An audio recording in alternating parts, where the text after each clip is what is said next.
There's three big things that so many casual trail riders do that cause them to be stuck in the nervous trail rider stage, no matter how long they've been riding, if they're trying to improve their skills and confidence. They think that they need to push out of their comfort zone and ride over their skill level in order to improve their skills and speed on the trails. This could be trying to keep up with faster riders. Maybe you've only been riding for a year or two and you have friends that have been riding for 5, 10, 20 years and they're a lot faster than you, and you try and keep up even though you know that their skill level is way above yours, and this causes you to push out of your comfort zone. You start getting tight and tense, you start sliding out, and if you push too hard, you might fly off the trail, down a hill, or smash into a tree. Or you might just try carrying more momentum around the corners, because corners are where the speed is at. So you carry more into or around the corner, but then you end up overshooting the trail, flying off of it, or maybe you come in too hot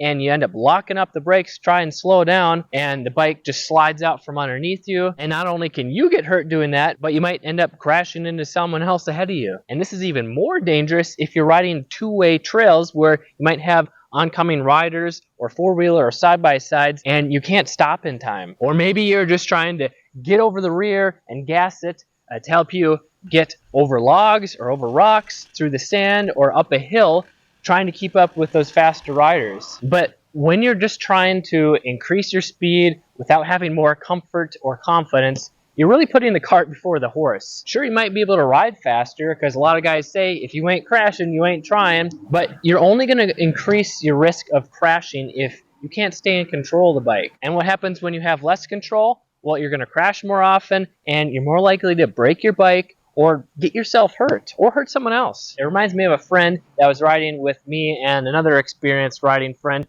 and we were riding a trail loop of ours, kind of in and out of the woods, and we were on TTR 125s, and he'd only ridden a few times, but he was trying to follow us, trying to copy what we were doing, trying to keep up, and there was a couple of small whoops on the trail, and then uphill, but there was trees on both sides. So we were kind of wheeling over them, going a little bit faster. He was trying to keep up, and he just gave it a little bit too much gas and ended up riding straight into a tree, bent the axle, and he was done riding for the day. That didn't feel very good. So what is the solution? Did you know that you don't need to push out of your comfort zone in order to increase your skill and speed on the trails? There are plenty of super fast, expert level riders that are riding really fast, but they rarely ever crash. And yet you see beginners or novices that are riding pretty slow, but they crash all the time.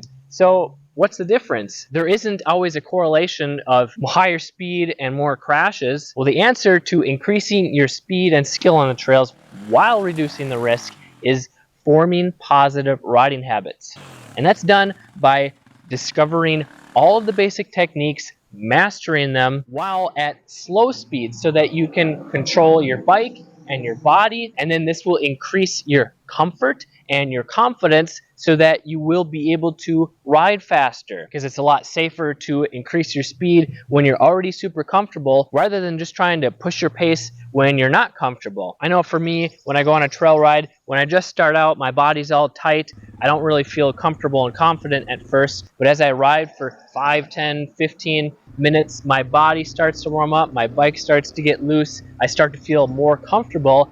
Then I slowly and smoothly pick up my speed because I feel more comfortable. Whereas if I just went wide open, 100%, trying to go that maximum speed right away, my body was still tight, I didn't feel comfortable, I wouldn't be very smooth with the throttle and my shifting and the brakes, and my body position, which would cause me to have less traction. I'd be more likely to slide out or overshoot corners or ride into a tree. So if you want to ride trails faster, but don't want to ride out of your comfort zone in order to advance your skills, then you should check out this video here. I'm Kelly Fager from MX Hideout. Stay safe, have fun.